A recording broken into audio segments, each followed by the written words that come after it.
2020년 제2회 전력공학 기출문제 해설을 시작하도록 하겠습니다.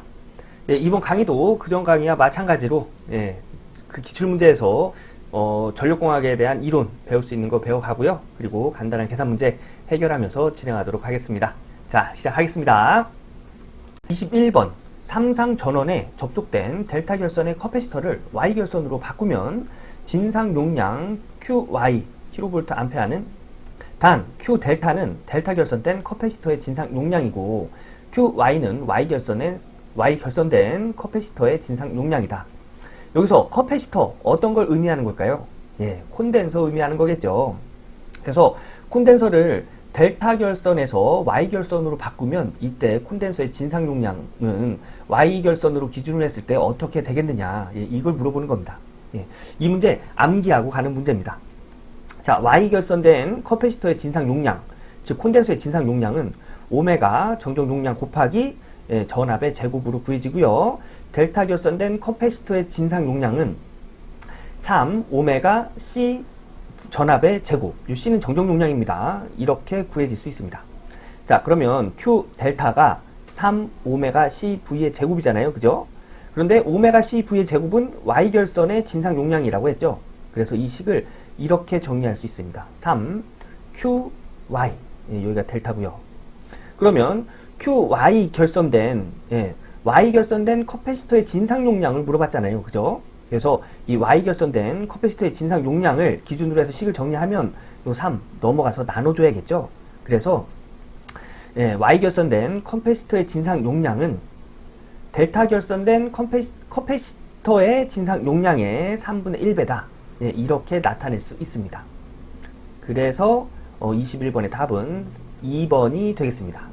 자, 요 Y 결선된 커패시터 진상 용량, 델타 결선된 커패시터 진상 용량, 이거 암기하고 다음 문제 넘어가도록 하겠습니다.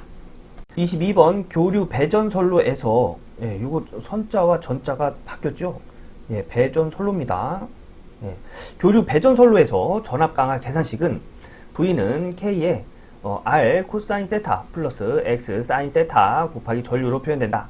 삼상 삼선식의 배전선로의 경우 이 K는 어떤 값을 갖겠느냐.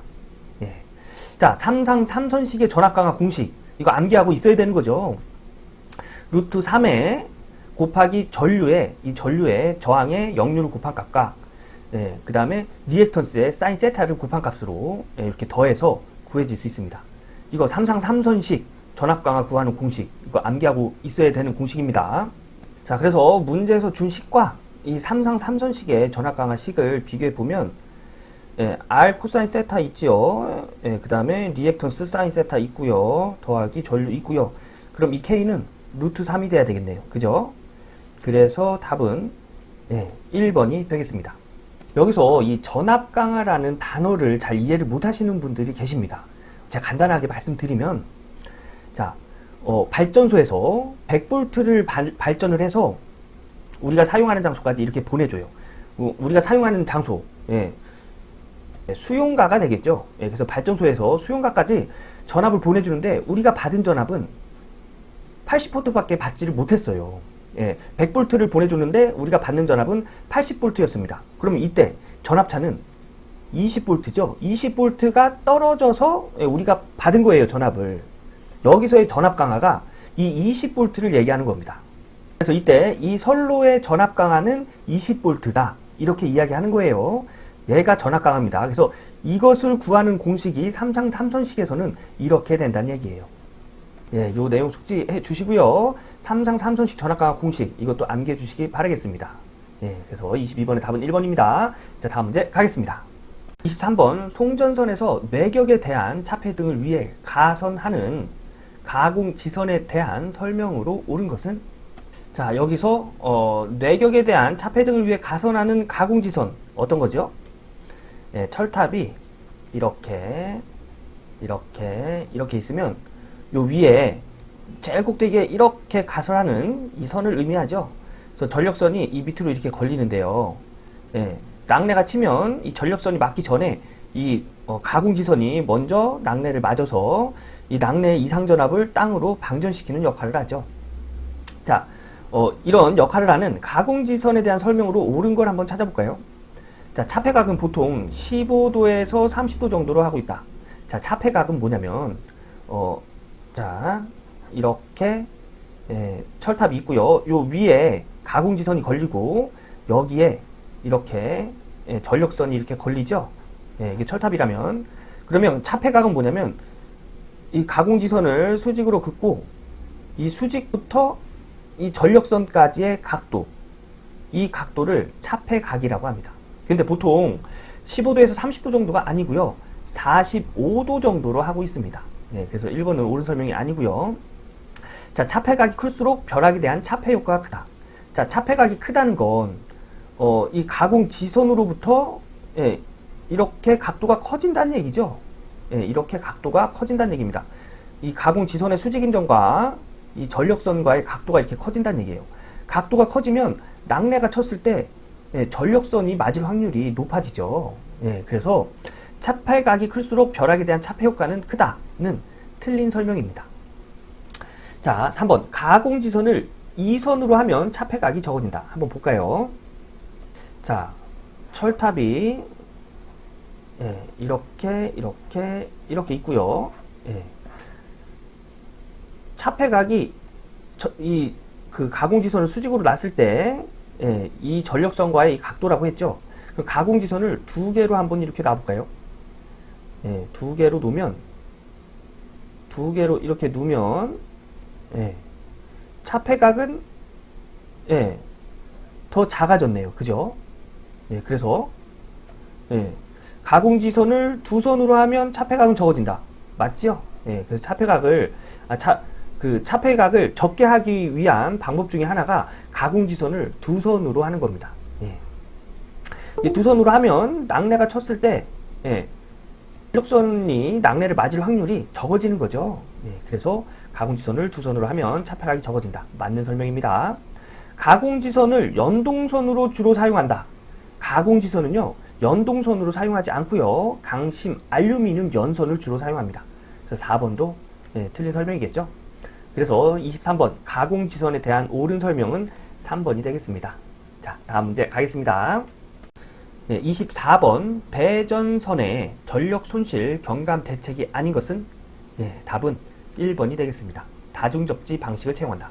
다중접지 방식은 전력 손실 경감과는 아무런 관련이 없습니다.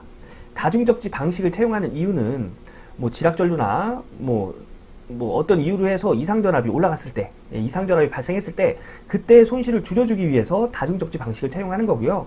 전력 손실 경감과는 관련이 없습니다. 그래서 24번의 답은 1번이 되고요. 2번, 3번, 4번은 전력 손실 경감 대책으로 들어가겠죠.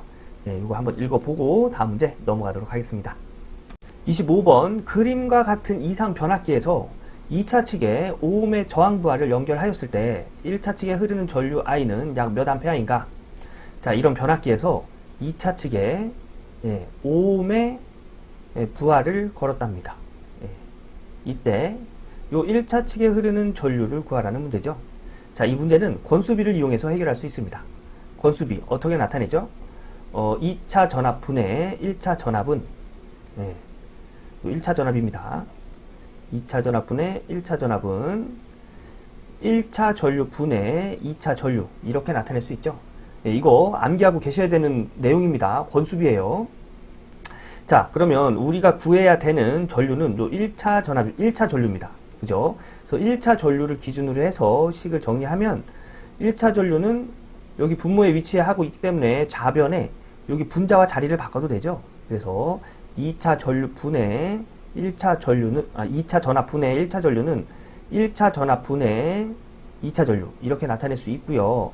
이 전압을 이쪽으로 이렇게 넘기면 곱해줘야겠죠. 그래서 1차 전류는 1차 전압 분의 2차 전압 곱하기 2차 전류 이렇게 식을 정리해도 되겠죠. 자, 문제에서 1차 전압 주고 2차 전압 줬습니다. 그리고 2차의 저항을 줬어요. 1차 전압과 2차 전압을 주고요. 2차의 저항을 줬어요. 그러면 이 전압과 저항을 가지고 전류를 구할 수 있겠죠. V는 I 아래 옴의 법칙에서 I를 기준으로 식을 정리하면 I는 R분의 V가 됩니다.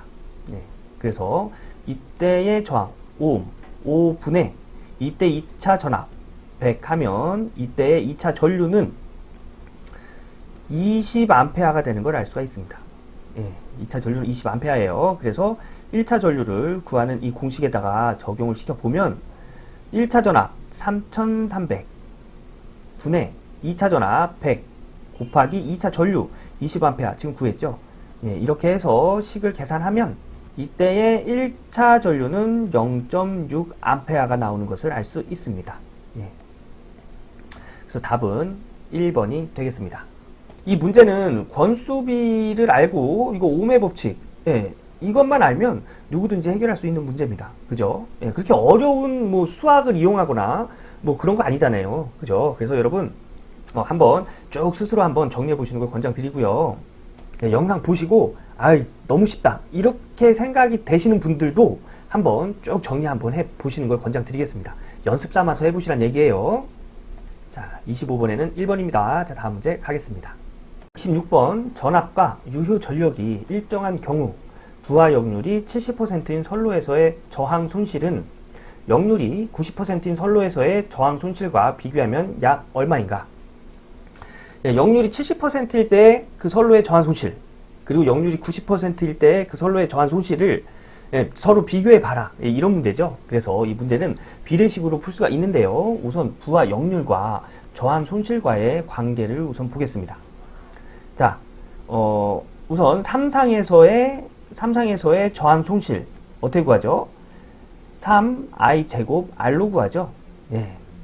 이때 이 i를 P는 루트 3vi 코사인 세타잖아요. 그죠? 그래서 이 i를 기준으로 해서 식을 정리하면 i는 루트 3v 코사인 세타가 넘어가서 나눠줘야겠죠. 그래서 루트 3 v 코사인 세타분의 p가 됩니다. 그래서 이 식을 얘를 적용해서 대입을 해보면 3 루트 3v 코사인 세타 분의 p의 제곱의 r이 돼요. 이 제곱을 여기 이렇게 해보면 분자와 분모에 다 제곱을 해주면 루트 3의 제곱은 3이죠. 예, v의 제곱이 되고요. 코사인 세타의 제곱이 되고 p의 제곱 곱하기 r 이렇게 될 겁니다. 그래서 얘랑 이렇게 약분돼서 v 제곱 코사인의 제곱 분의 p의 제곱 곱하기 r 이런 식이 삼상에서의 저항 손실이 될 거예요.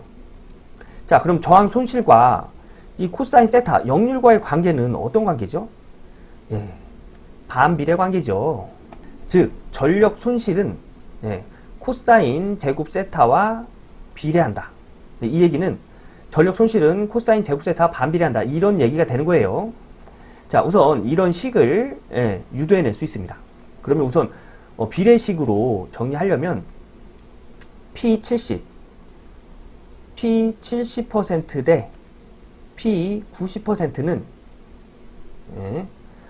역률이 70%일 때, 그러니까 0.7의 제곱이라고 그랬죠. 제곱에 반비례하니까 0.7 제곱분의 1 대 0.9, 역률이 0.9일 때 제곱분의 1 이거와 같다. 이렇게 비례식을 정리할 수 있는 거죠. 그래서 이 비례식을 다시 한번 정리하면 P70% 대 P90%는 0.7의 제곱분의 1은 2.04랍니다.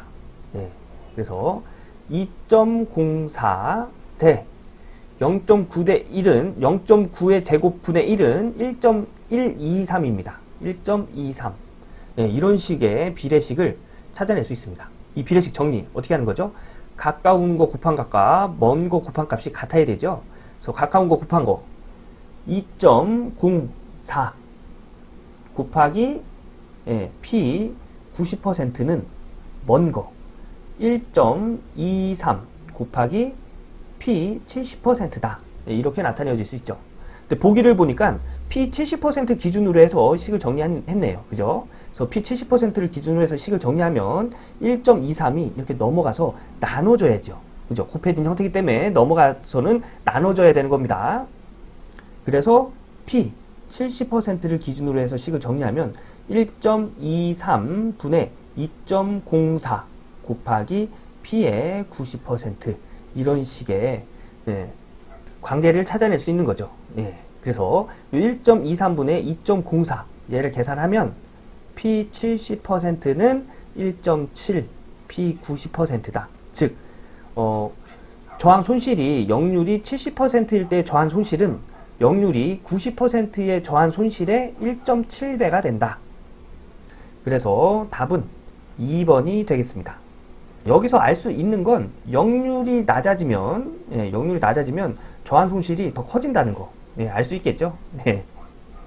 그리고 암기하고 가야 될 공식은 요 전력 손실 구하는 공식, 그리고 전력 손실은 역률 제곱에 반비례한다는 거. 요거 암기하고 다음 문제 가도록 하겠습니다.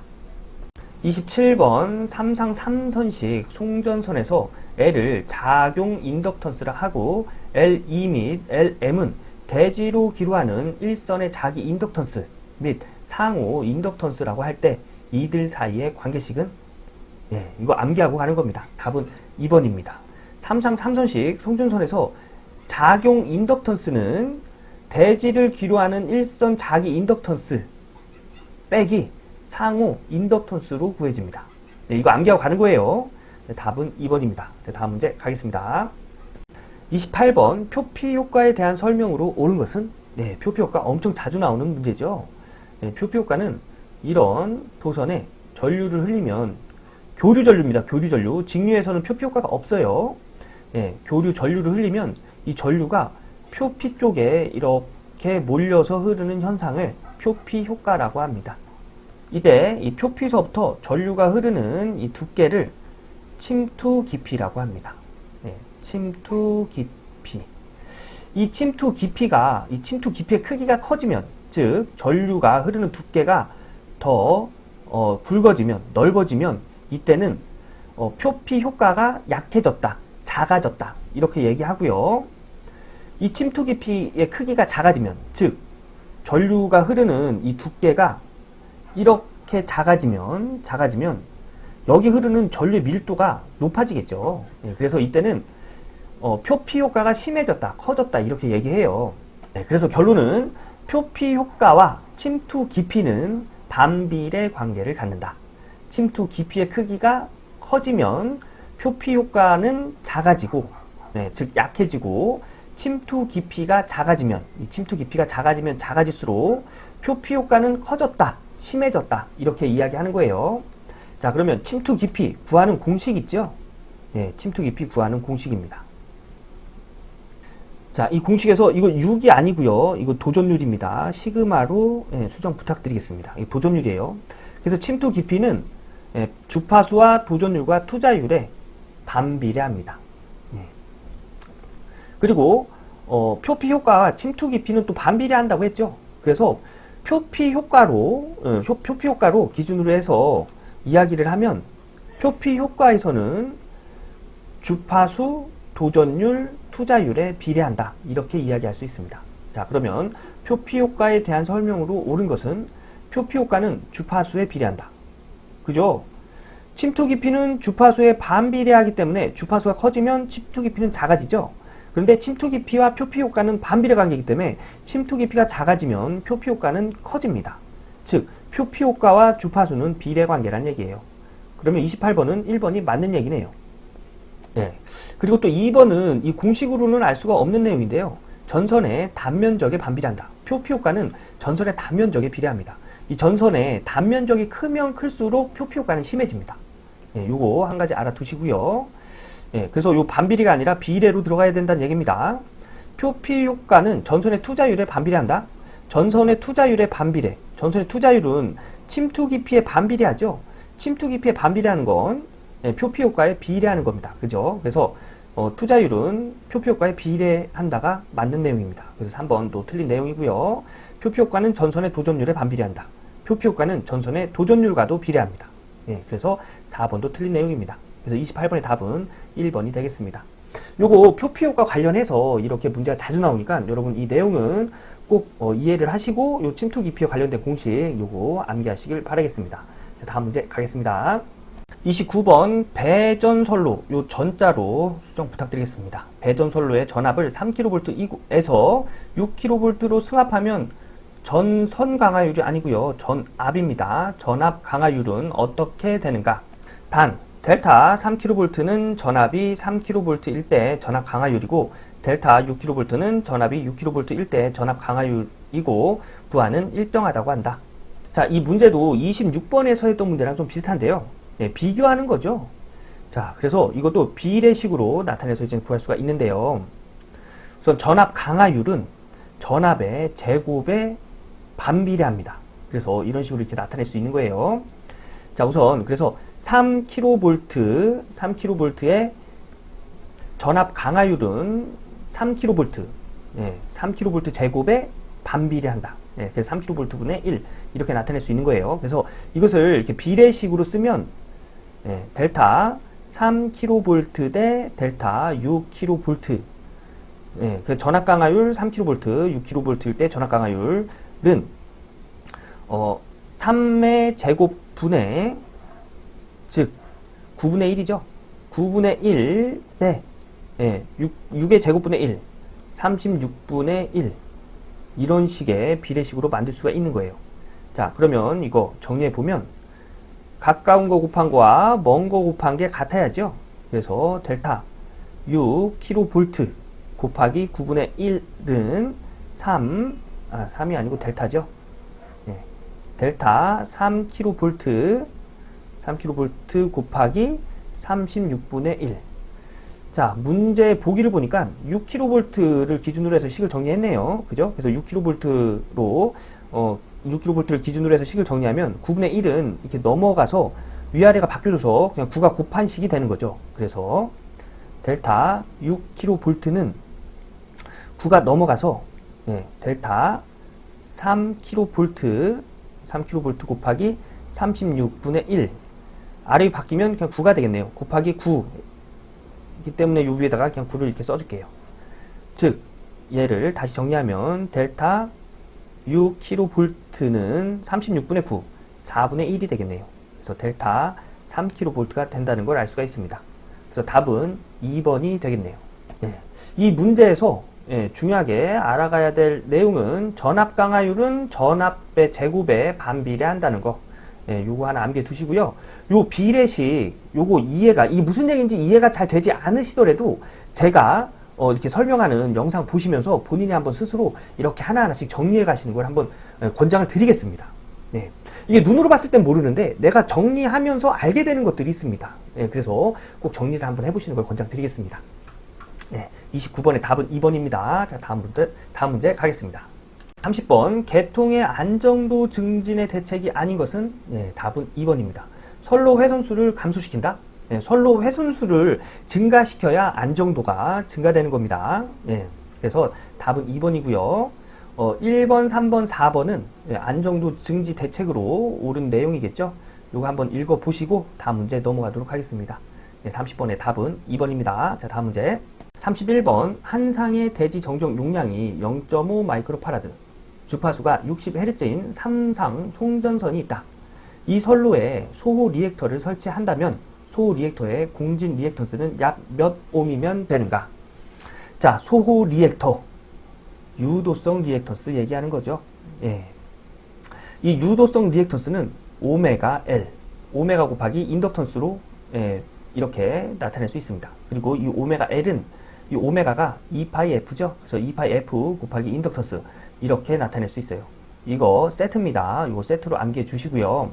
문제에서 물어본 건 소호 리액터의 공진 리액턴스를 물어봤어요.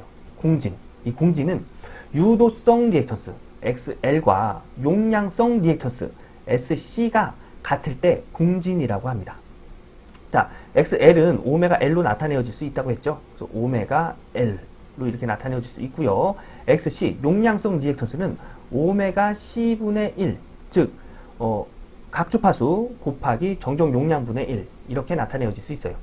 문제에서 물어본 게 소호 리액터의 공진 리액터스니까 오메가 L을 물어본 거예요. 이 크기를 구해라. 이런 거거든요. 자, 문제에서 한상의 대지 정적 용량 값은 좋습니다. 0.5 마이크로파라드예요.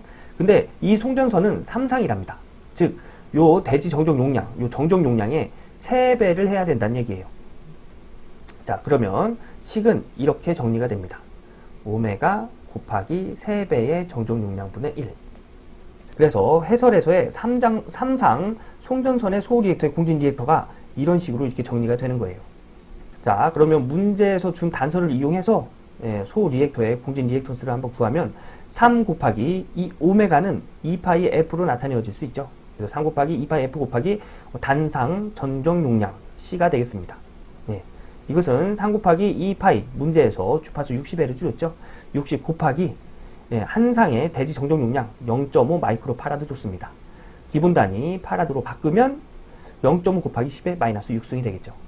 그래서 이것분의 1이 소 리액터의 공진 리액턴스가 되겠습니다.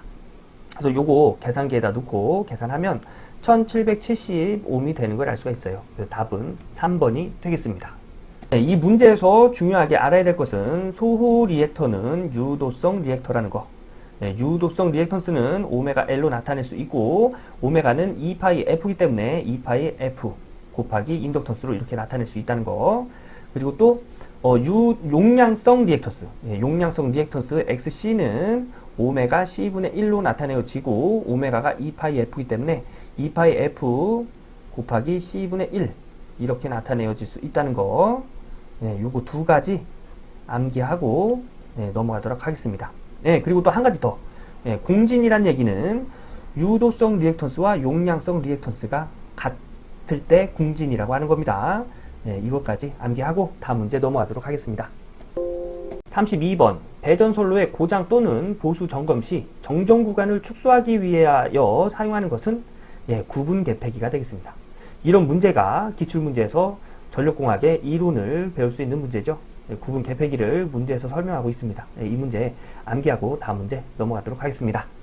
33번 수전단 전력 원선도의 전력 방정식이 이런 식으로 표현이 되는 전력 계통에서 가능한 최대로 공급할 수 있는 부하 전력과 이때 전압을 일정하게 유지하는 데 필요한 무효 전력은 각각 얼마가 되겠는가? 자, 여기서 요거 그냥 Q가 아니고요. QR로 이렇게 수정 부탁드리겠습니다. 여기 QR입니다. 그래서 문제에서는 이 부하 전력의 크기와 무효 전력의 크기를 구하라는 얘기인데 전력 계통에서 가능한 최대로 공급할 수 있는 부하 전력일 때는 무효 전력 부분이 0이 돼야 됩니다. 즉, 이 부분이 0이 됐을 때 전력 계통에서 가능한 한 최대로 공급할 수 있다는 얘기예요. 그래서 이 부분이 0이 되기 위해서는 요 QR, 무효 전력 부분이 마이너스 400이 돼야 되겠죠. 그래서 무효 전력이 마이너스 400. 인 건 1번밖에 없네요. 그죠? 그래서 답은 1번이고요. 요 부하 전력이 500이 나오는 걸 한번 볼까요?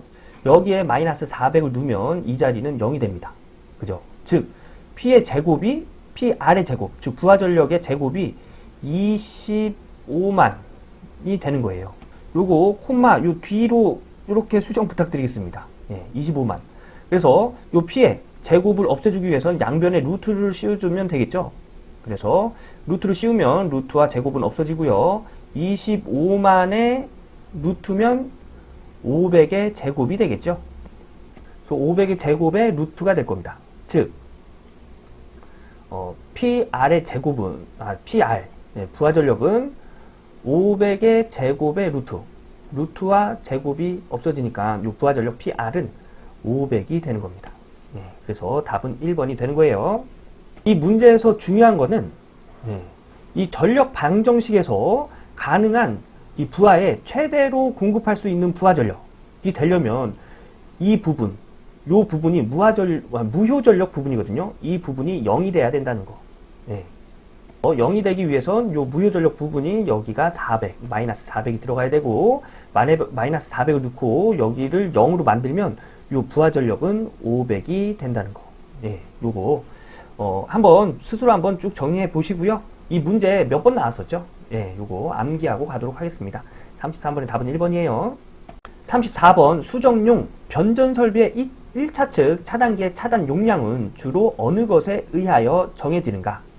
답은 3번 공급 측 전원의 단란 용량으로 차단기 용량이 정해집니다. 이거 암기하고 가는 거예요. 수전용 변전 설비 2차측. 그러니까 이 1차측은 어디를 얘기하냐면 변압기 1차측까지 수전을 받아서 변압기 1차측까지, 즉 여기 고압 차단기 있잖아요. 여기가 만약에 22,900V면 특고압 차단기가 들어가야 되겠죠. 이 차단기의 차단 용량은 공급 측, 이 공급해주는 공급 측의 전원의 달랑 용량으로 그 차단 용량이 정해진다는 얘기입니다. 그래서 34번의 답은 3번입니다. 자, 다음 문제 가겠습니다. 35번 프란시스 수차의 투규 속도의 한계를 나타내는 식은 단, h는 유효 낙차이다. 이 문제 암기하고 가는 문제겠죠? 답은 4번입니다. 프란시스 수차의 투규 속도는 이런 식으로 구할 수가 있습니다. 답은 4번 암기하고 가겠습니다. 자, 다음 문제 36번 전격 전압이 6600V Y결선 삼상 발전기의 중성점을 일선 지락 시 지락 전류를 100A로 제한하는 저항기로 접지하려고 한다. 저항기의 저항값은 약 몇 옴인가? 자, 이런 얘기죠. 이렇게 Y결선이 있고요. 여기에 전격 전압, 즉 성간 전압이 6600V고요. 여기에 이렇게 접지를 했답니다. 그런데 접지를 했는데 여기다가 이 지락이 발생했을 경우 지락 전류를 100A로 제한하는 저항기를 여기다가 설치를 이렇게 한답니다. 자, 이 A상에 지락이 발생이 됐어요. 지락이 발생이 됐을 때 이 지락 전류가 이렇게 흐를 건데 이 전류를 100A로 제한하는 이 저항의 값은 이렇게 구할 수가 있습니다. 지락 전류는 여기 흐르는 저항값에 여기서부터 여기까지 이 상에 걸리는 전압, 즉 루트 3분의 6600.